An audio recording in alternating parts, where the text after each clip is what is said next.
Alors bonsoir à vous les amis et bienvenue sur la chaîne du Contrebandier. Aujourd'hui on se retrouve autour d'une dégustation un petit peu particulière puisque je suis en présence de l'Eminente 7 ans, qui est une bouteille que vous retrouvez chez pratiquement tous les cavistes de France, qui est un petit peu particulière. Pourquoi? Parce qu'elle a un taux de sucre qui est relativement bas comparé à d'autres rhums cubains. En plus de ça, la proportion de rhum léger qui entre dans son assemblage est de seulement 30% comparé à 80 à 90% sur d'autres rhums cubains. On est en présence, vous l'avez compris, d'un rhum de tradition hispanique, un rhum cubain, qui titre à 41,3 degrés d'alcool et qui a passé 7 ans de vieillissement dans d'anciens fûts de whisky. Sans plus tarder, on est parti pour la dégustation.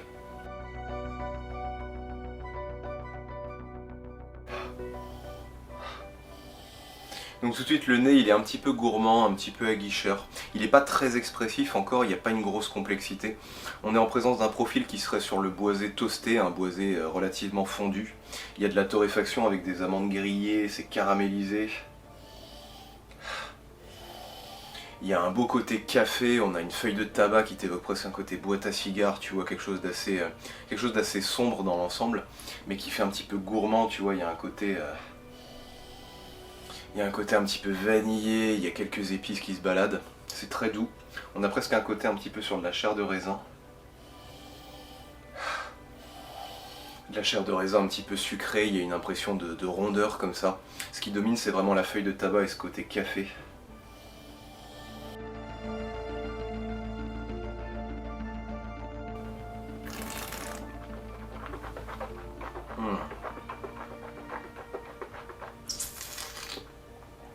Donc l'entrée en bouche elle est relativement gourmande. On a tout de suite un beau côté caramélisé qui vient tout de suite t'accueillir.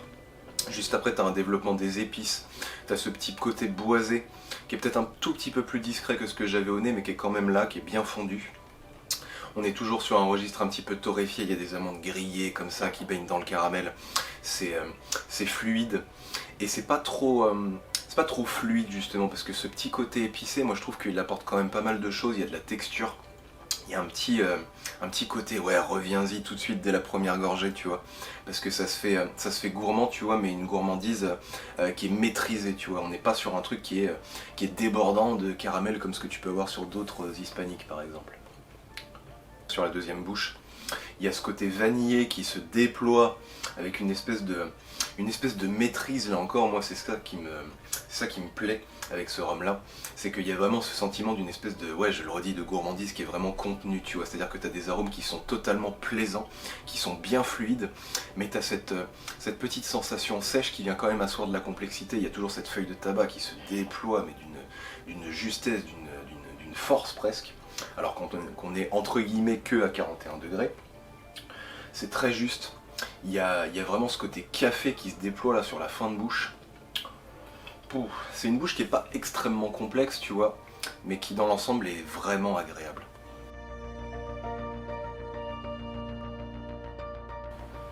Donc on a une finale qui est relativement moyenne dans la durée, mais ça reste quand même bien plus important que ce que j'ai pu avoir sur d'autres rhums cubains. Et surtout on a une jolie évolution, une belle petite complexité sur cette finale. Les notes de café que j'ai pu avoir sur la fin de bouche, ils ont évolué très justement sur des notes de chocolat au lait. T'as toujours ce petit versant épicé qui continue de t'accompagner, le boisé qui est toujours aussi fondu, qui prend pas l'ascendant sur cette finale. On n'a pas une sensation de sécheresse, on a au contraire renoué avec la fluidité que j'avais au moment de la première bouche. C'est très intéressant.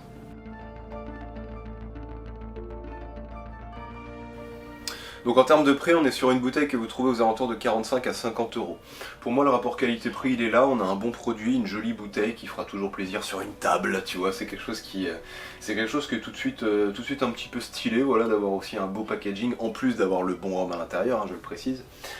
C'est un petit peu un passe-partout, tu vois, c'est le genre de truc que tu bois quand t'as pas envie de te taper un Hamden à 60 degrés ou un agricole qui va être un peu trop sec pour ton palais du moment. Parce qu'il y a aussi des jours, ou même moi, qui adore la mélasse anglaise, les gros trucs qui dépotent et qui t'arrachent, qui te décollent les papilles.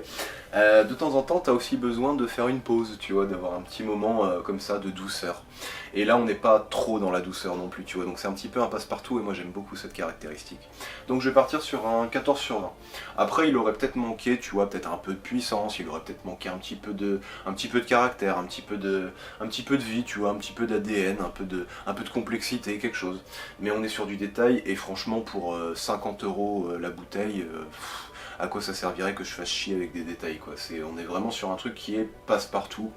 et dans un très bon sens. Et voilà les amis, c'était le contrebandier, j'espère que cette vidéo vous a plu. N'hésitez pas à commenter, partager, liker, ça fait toujours plaisir. Puis moi de mon côté, je vous souhaite une excellente journée, une excellente soirée, peu importe l'heure à laquelle vous regardez ça, de toute façon c'est pareil. Puis je vous dis à très vite. Ciao.